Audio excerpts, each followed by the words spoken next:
Μήπως τότε είμαστε εμείς, μήπως ήρθαν οι εξωγήινοι, είναι οι πρόγονοί μας, αλλά έπαθαν ένα τραγικό ατύχημα στο δρόμο και έχασαν όλη τους την τεχνολογία και έπρεπε να ξαναχτίσουν τον πολιτισμό τους από την αρχή. Ή ακόμη καλύτερα, μήπως στην αρχή είχαν την τεχνολογία τους και έχτισαν τις πυραμίδες της Αιγύπτου, το Μάτσου Πίτσου, το Stonehenge, το Τσιτσέν Ιτσά, και μετά έγινε ο κατακλυσμός και πάει ο πολιτισμός. Πάνε τα διαστημόπλια και ξαναρχίσαμε να τρώμε βελανίδια από τα δέντρα. Μην με κοιτάζεις έτσι. Στο Netflix το είδα και στην Αμερική το History Channel τέτοια έδειχναν από το πρωί στο βράδυ.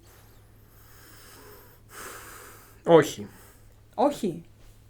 Όχι. Απόλυτο σε βρίσκω. Πώς το ξέρουμε? Το ξέρουμε επειδή εμείς είμαστε ντόπιοι, γήινοι. Μοιραζόμαστε το DNA μας και το γενετικό μας κώδικα με όλα τα ζωντανά του πλανήτη. Είμαστε τέλεια προσαρμοσμένοι σε γήινη βαρύτητα, αναπνέουμε γήινη ατμόσφαιρα, τρώμε γήινη ζωή. Αυτή είναι η φωλιά μας, το λίκνο μας. Ναι, αλλά δεν θα μπορούσε να έχει έρθει όλη η γήινη ζωή από τα διαστημόπλια των προαιώνιων εξωγήινων. Ήρθαν από τα βάθη του γαλαξία, έφεραν μαζί τους δέντρα και βακτήρια και ποντίκια και νυχτερίδες και ελέφαντες. Όχι.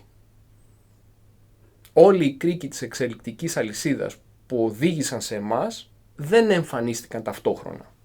Εμείς οι άνθρωποι, ο Homo sapiens, δεν έχουμε κανένα ίχνος παρουσίας στον πλανήτη παλιότερο από 300.000 χρόνια.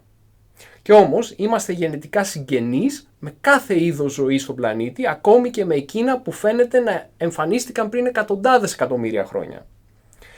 Δεν ήρθαμε εδώ όλοι μαζί με διαστημόπλια. Είμαστε γέννημα θρέμα του ωραίου αυτού γαλάζιου πλανήτη. Αν ήρθε κάτι από το διάστημα, αυτό θα πρέπει να είναι προγονικά βακτήρια. Και μου φαίνεται λίγο δαπανηρό. Είναι σπάταλο να φτιάξεις διαστημόπλια για να απικήσεις το γαλαξία και το μόνο που να στείλεις με αυτά να είναι βακτήρια. Εντάξει, ας συμφωνήσουμε ότι δεν είμαστε εμείς εξωγήινοι. Είμαστε όμως απολύτως βέβαιοι ότι οι εξωγήινοι δεν είναι ήδη εδώ? Ότι δεν ζουν ανάμεσά μας? Θέλω να πω, τόσες αναφορές υπάρχουν για άγνωστης ταυτότητας, υπτάμενα αντικείμενα, άτια, UFO, UFO, και τόσοι άνθρωποι είναι πεπισμένοι ότι τα άτια είναι εξωγήινης προέλευσης. Και ο γίγαντας της φυσικής Φέρμη κάνει το ποσοτικό επιχείρημα ότι οι εξωγήινοι θα έπρεπε να είναι ήδη εδώ και ότι είναι παράδοξο που δεν είναι. Μήπως λοιπόν είναι και κάτι ξέρουν οι ουφολόγοι? Γιατί το απορρίπτουμε αυτό το ενδεχόμενο αβασάνιστα? Μα δεν το απορρίπτουμε αβασάνιστα. Το βασανίζουμε πρώτα, το απορρίπτουμε μετά. Τι εννοείς? Πρώτα απ' όλα πρέπει να πούμε ότι στη μεγάλη τους πλειοψηφία οι αναφορές για UFO σίγουρα 100% πέρα από κάθε αμφιβολία δεν έχουν τίποτα να κάνουν με εξωγήινους. Υπάρχει τεράστιος θόρυβος για πολλούς λόγους. Για πες έναν. Πρώτα απ' όλα δυστυχώς υπάρχουν πολλά σπάνια φυσικά φαινόμενα στον ουρανό που στατιστικά ένας άνθρωπος θα παρατηρήσει ελάχιστες φορές στη ζωή του και έτσι θα μπορούσε να καταλήξει να πιστεύει ότι παρατήρησε κάτι περίεργο. Περίεργη κεραφνή, περίεργα σύννεφα, ο πλανήτης Αφροδίτη σε πλήρη φάση. Ναι, αλλά ο πλανήτης Αφροδίτη σε πλήρη φάση δεν κάνει περίεργους ελιγμούς στον ουρανό. Σωστά. Η δεύτερη πηγή θορύβου είναι τα γήινης προέλευσης υπτάμενα αντικείμενα. Ναι, αλλά αν ήταν γήινης προέλευσης τα άτια, γιατί είναι άγνωστης ταυτότητας? Κάποιος δεν θα ήξερε τι είναι? Βέβαια, κάποιος θα ήξερε, αλλά δεν είναι προφανές ότι αυτός που θα ήξερε θα έλεγε. Ας μην ξεχνούμε ότι υπάρχει το θέμα της ανάπτυξης υπτάμενων μέσων για στρατιωτικές εφαρμογές και τέτοια αντικείμενα σίγουρα θα κάνουν πειραματικές πτήσεις και αν κανείς θα πάρει χαμπάρι όσο αυτά βρίσκονται ακόμα στην απόρριτη φάση ανάπτυξής τους, οι ηθήνοντες θα λένε 3 πουλάκια κάθονται. Δεν πρόκειται να βγει το Αμερικάνικο Πεντάγωνο και να πει ναι, βέβαια, έχουμε ένα καινούριο αεροπλάνο που κάνει XYZ, όλα καλά. Δυστυχώς, οι στρατιωτικές υπηρεσίες είναι μυστικοπαθείς. Αυτό είναι δεδομένο. Και αυτό δεν βοηθάει καθόλου στο να αντιμετωπίσουμε τη συνωμοσιολογία. Αυτό μου θυμίζει την ιστορία με τις εκλάμψεις ακτίνων γάμα.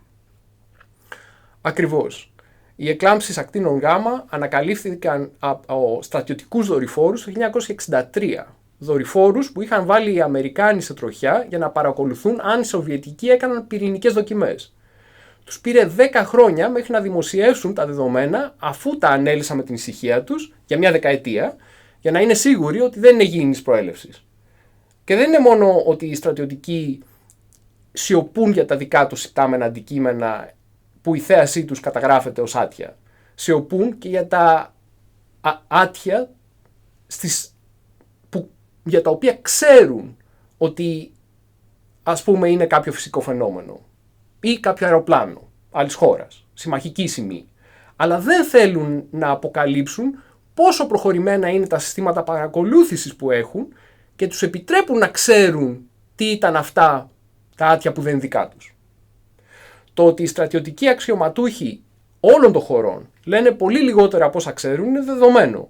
Αλλά αυτό δεν αλλάζει ότι τα περισσότερα περιστατικά άτια είναι εύκολα εξηγήσιμα. Φάρσες ή απόρριτα γήινα πειραματικά υπτάμενα οχήματα, σε κάθε περίπτωση όχι εξωγήινοι. Αυτό όμως δεν σημαίνει ότι ανάμεσα στο θόρυβο δεν υπάρχει και χρυσός. Μπορεί κάποια από όλα αυτά τα άτια να είναι η εξωγήινη του Φέρμη, που έπρεπε να είναι εδώ και πράγματι είναι. Έχω δύο επιχειρήματα γιατί αυτό είναι μάλλον απίθανο. Το πρώτο επιχείρημα έχει να κάνει με την γεωγραφική κατανομή των θεάσεων άτια. Δείχνω εδώ ένα παγκόσμιο χάρτη όπου κάθε αναφορά θέασης άτια έχει σημειωθεί με μία βουλίτσα. Τι παρατηρείς?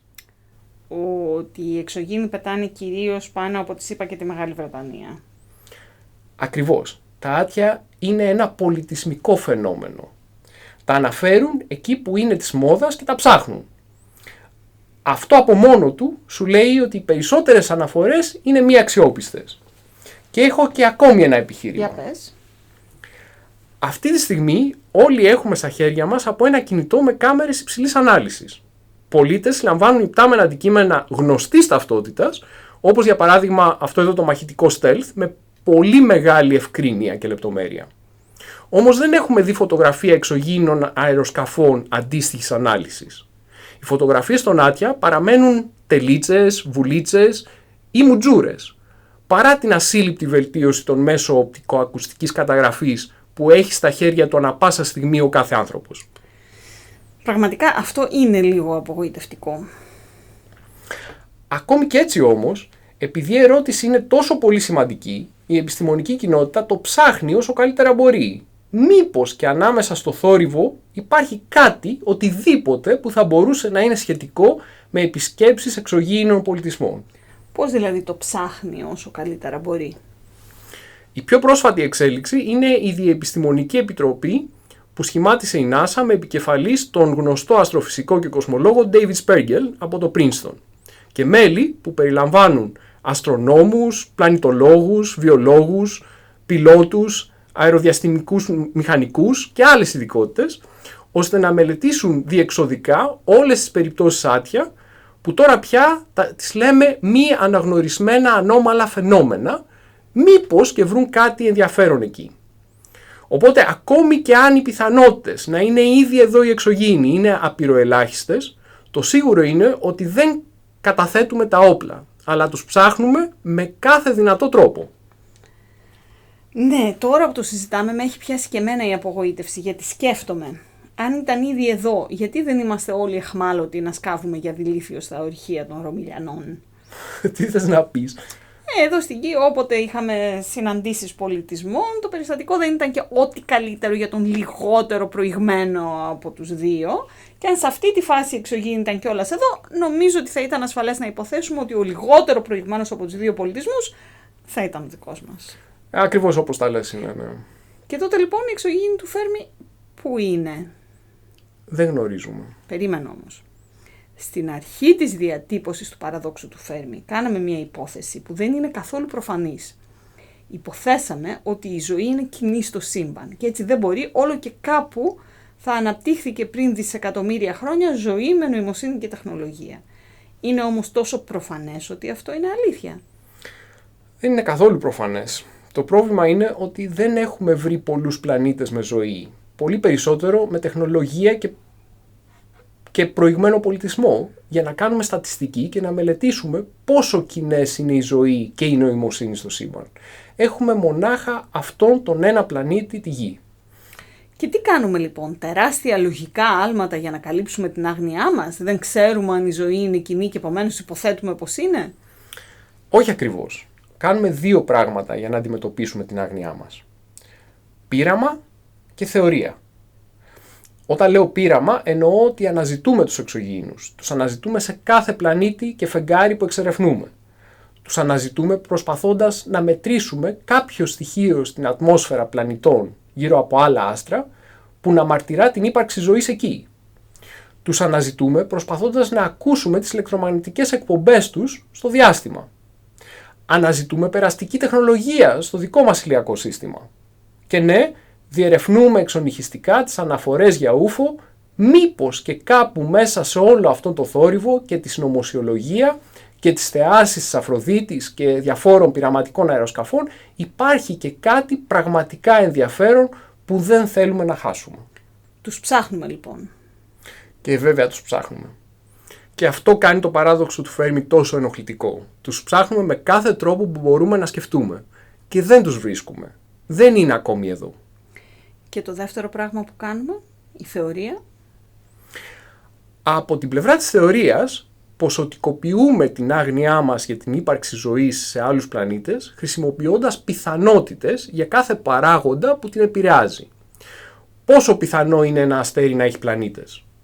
Πόσο πιθανό είναι ένας πλανήτης να είναι φιλικός για τη ζωή? Πόσο πιθανό είναι σε ένα πλανήτη φιλικό για τη ζωή να αναπτυχθούν ζωντανοί οργανισμοί?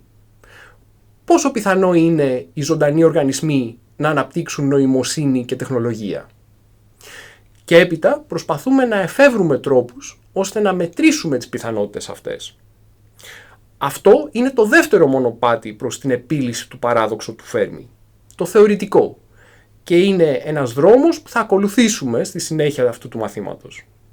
Και έχοντας μαζέψει στο τέλος όσα μπορούμε να ανακαλύψουμε και όσα δεν ξέρουμε ακόμη, θα επιστρέψουμε την τελευταία εβδομάδα και θα μελετήσουμε το παράδοξο του Φέρμι ξανά. Θα μιλήσουμε για τους τρόπους με τους οποίους μπορεί να επιληθεί. Τι μπορεί να συμβαίνει και να έχει εμποδίσει τους εξωγήινους να έχουν φτάσει κιόλας εδώ. Και το τι σημαίνουν οι διαφορετικές δυνατότητες για την επίλυσή του για εμάς τους ανθρώπους και τις πιθανές απειλές που περιμένουν το είδος μας τώρα και στο μέλλον.